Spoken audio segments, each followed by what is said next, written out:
morning, YouTube land. Yep. Model Cars and Coffee Day. I love that day. Thanks to Paul over there at Left Coast Model Car Builds for creating this idea. So many channels are participating, and that is truly awesome. I love that. I really do. I love the whole concept. I love seeing all this stuff. You get some really great inspiration from a lot of channels. I don't care what people say. You need to watch everybody's stuff. It's hard. It's very hard, but there's a lot of inspiration out there. A lot of great people, a lot of great channels. And if there is something that you just don't like, just don't watch it then. You know, it's that simple, right? I mean, not everybody's going to be everybody's cup of tea. So, or in this case, coffee. But the best thing to do is just keep moving forward. And if you're getting inspired by somebody, then put that back into your stuff and try and inspire the next guy, right? I think it's definitely clear. It's been about 1.5 years for me on YouTube. And I've seen a lot of new channels come in. And there again, those people are being inspired by all of us that were there before them. And then eventually they're going to be the ones that are inspiring the next batch of people. But still, there's a lot of these newer channels that could be 600 or less. I enjoy them. They do some really cool stuff. There's some really good builders, some really good people first and foremost. So today's kit, anyhow, because I see,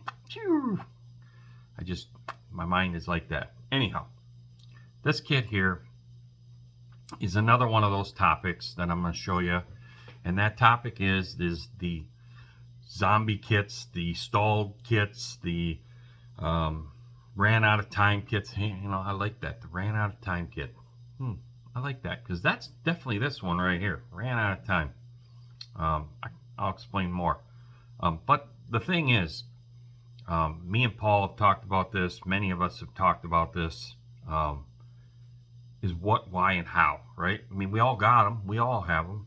Maybe some of us don't, or maybe some of us, you know, have a small percentage. I can honestly tell you, I probably got 5 or 10 of them, to be honest with you. Now, I know it's more than 5.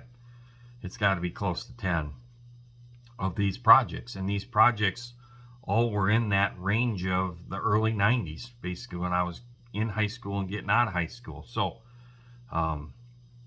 yeah. So, what do you do about it? What should you do with it, right? Are they too far put together to start over? I mean, those are all the valid questions to these things. So, for me, I'm going to flip this guy around and I'm going to show you this kit, give you a little bit of the backstory on it, and it's definitely one that I want to get done. Will it ever go to a show? Probably not. But to have it done and put it on the shelf and be able to look at it, that means everything to me, especially after Dave's community question yesterday from Woody Scale Model Garage. That was huge, right? I mean, made me think about some of this stuff. It'd be nice to get some of these things done, get back into the mindset of where the build was heading, finish it, and put it on the shelf. I mean, I think so. I think it's a great idea. So, anyhow, I'm going to roll these great sponsors of this channel, and then we will go from that right to this build. I hope you enjoy that. And again, use those discount codes, everybody. Support those great companies. They're supporting the channel, and they're giving to you guys. That's awesome. So, yeah. So let's roll that beautiful footage we've got of gallery and scale finishes, and we'll get into this model.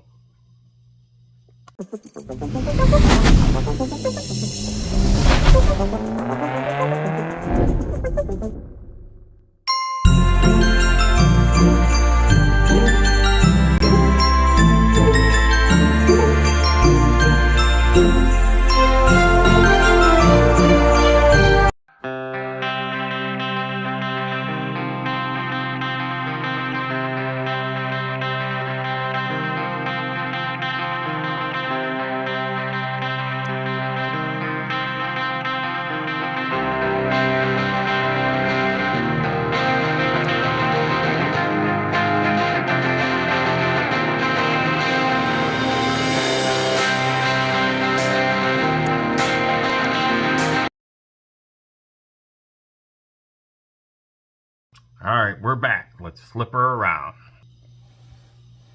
All right, so this is the kit right here. This kit came out in 1988. As soon as it came out, I bought it. And yes, Joe, I only have one of these. I bought this kit in 98. I really didn't know what I was going to do with it at that time. But I ended up, sitting on it for quite a while. I just thought it was cool. At that point too, I had some friends in high school that had not the 66 but the 67. Had the 67 kit, or car, not kit. They didn't make a kit. And I didn't really know, I thought these Chevy 2s were all the same. And little did I find out that the fenders and the angle on the headlight bezels and stuff on the 66 were different than 67. So 67 is definitely my favorite. But I ended up sitting on this kit.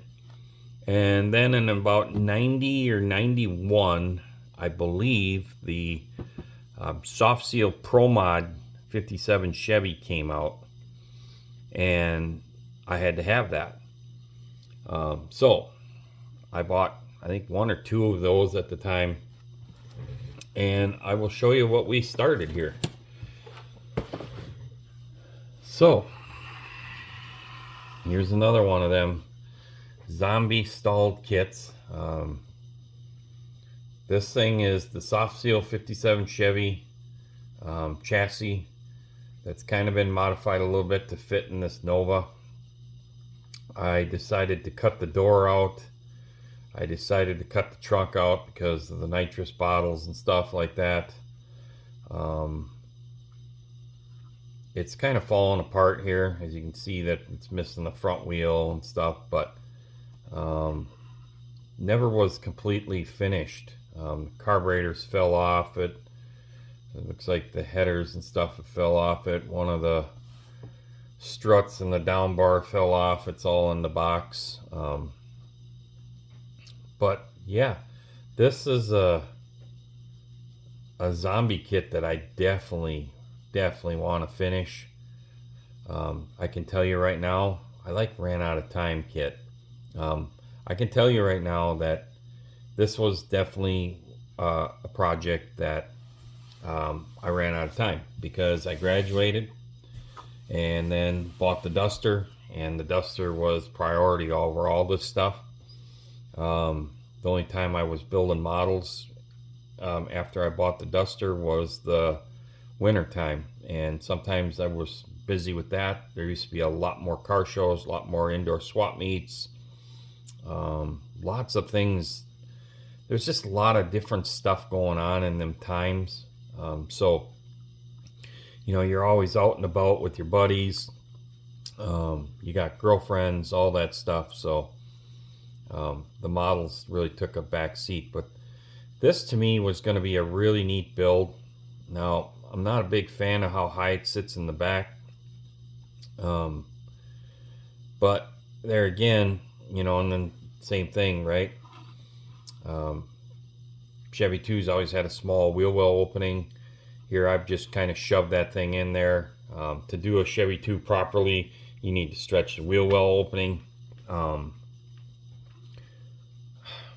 Like I said, where do you start? We already figured out the why on this. The why is I ran out of time. Life got in the way. But this definitely brings back a lot of memories. This is something that I would love to finish, get done, put on the shelf.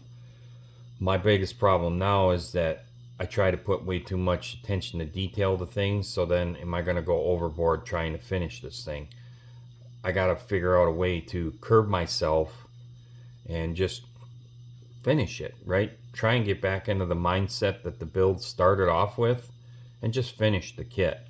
There's always another opportunity to build another Chevy 2 is the way I got to treat this thing. So definitely want to do that. So as you can see, I cut the one door off and it's kind of rough looking. I guess it's not too horribly bad, but it's still, I think I must have just used the knife or something, but I didn't do this one. So it's like, do I keep going with that? Do I start hinging them? Or do I just glue this one back on and do the body work and call it good? I don't know. And same thing with the trunk. I gotta find the trunk to see if it's in another thing. It wasn't in the box, so I got a feeling it's in one of my parts bins. But yeah, I definitely want to finish that thing. I think that'd be really, really cool to do. Like I said, this is a topic that comes up quite a bit with these ran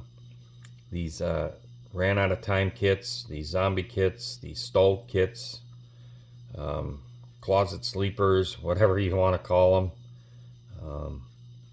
But I definitely want to get it done. I definitely want to put it in a case. I definitely think it will be really cool. Especially, I feel my painting skills have gotten better, so I know I can put a really good paint job on it, and we can just kind of glue it back together, finish it off, stick it in a case, and have a great memory about it. So, yeah, let's flip this around. So I hope you enjoyed that. Leave the comments. Tell me what you think. You can see there's confusion in my eyes for, what do you do? Just like the Roadrunner that I showed you. I've got a Roadrunner where I chopped the front end off of it. That's a 50%, 25, 30, 40% start.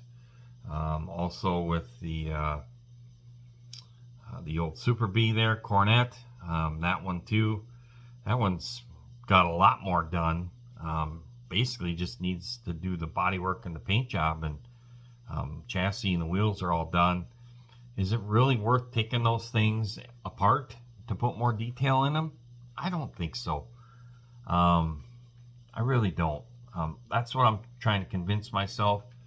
I've had a good conversation with Paul over there about this, and I think it's one of those things you just gotta get back on the horse with the project and just finish it, right? Especially for how old some of these things are. If you take it all apart and start over, you're kind of taking the vision that was then away. This one is definitely one that is very, especially back then too. I mean, in the 80s when the Pro Street scene was huge with the big cars, and I was very blessed as a child to go to all these shops that were in the areas, right, that these guys were building real cars. So I had so much inspiration for real car stuff on these builds and what they were doing, and where bars were going and all that stuff, that I was chopping up everything in Pro Street and stuff, or making drag cars out of them. That was just it.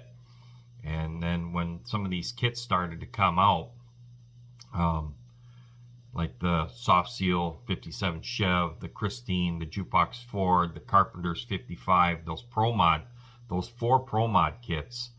Those four Pro Mod kits had way better parts in them versus the Bob Glidden Thunderbird, the Mean and Nasty Camaro.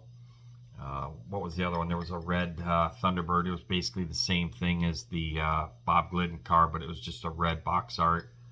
Those kits there were some of the first pro stock kits that came out there. Of course, you had the Iacone stuff and whatever, but I was chopping those things up, putting tubs onto the back halves. In fact, I found a Chevelle that I started that was a rebuilder. So that was the other thing that I was doing, was I was taking old builds apart, trying to strip the paint off of them, and then hacking the back half of the chassis off and grafting in, a Mean and Nasty Camaro or a Bob Glidden, Thunderbird back half on these things back in the 80s and the early 90s. The GTX that I built, that was before I graduated. That was the Mean and Nasty Camaro. So the Pro Street thing, the tubbing cars out, that was always the driving force, because I've seen so many of those cars back then in big shops. And then same thing with the Pro Stock cars. Pro Stock car has always been my favorite. Some Super Stock classes are really cool to me, but I love the Pro Stock car. I love door slammers. I think today's Pro Mods, they look like crap, if you ask me. I mean, it looks like somebody stepped on the goddamn car. So they're kind of getting carried away with how they're making them look like door wedges. I get it. I get it on an engineering standpoint of speed, but they just don't have the style. So,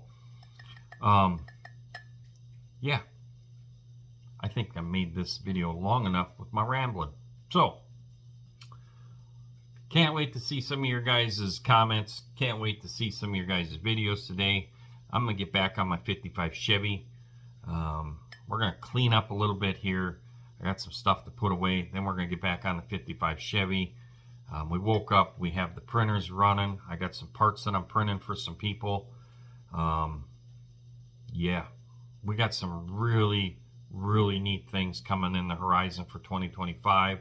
I'm very excited on a few things that we're gonna do for 2025. We got some great builds coming. First and foremost, we need to finish this 55. We need to then put 110% back towards the USAC Dart. And then we are going to discuss some of the new builds for next year. I definitely know that I can't do all of them. I wish I could. I think I want to do this year, which I didn't do in the previous years, is to get a calendar and just have a calendar and write all these builds down as I see your guys' builds. That way there I have a populated calendar here, and I can always look. So if I get something done a little earlier, I can always look on the calendar and say, okay, this is that, blah, blah, blah. We've got a build that we're building for Acme, because we're definitely going to attend that in 2025. Mama wants to go. She wants to go to the coast. So we're going to make a nice little trip out of that, probably a week-long trip during Acme. And Acme will be kind of the end of our vacation.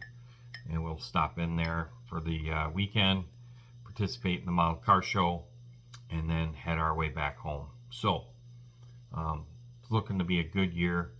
I'm hoping to have a bunch of stuff done on my one-to-ones as well. We're gonna have a very productive year. We're getting things lined out here. So we're planning for the new year. So take it easy, everybody, and goodbye.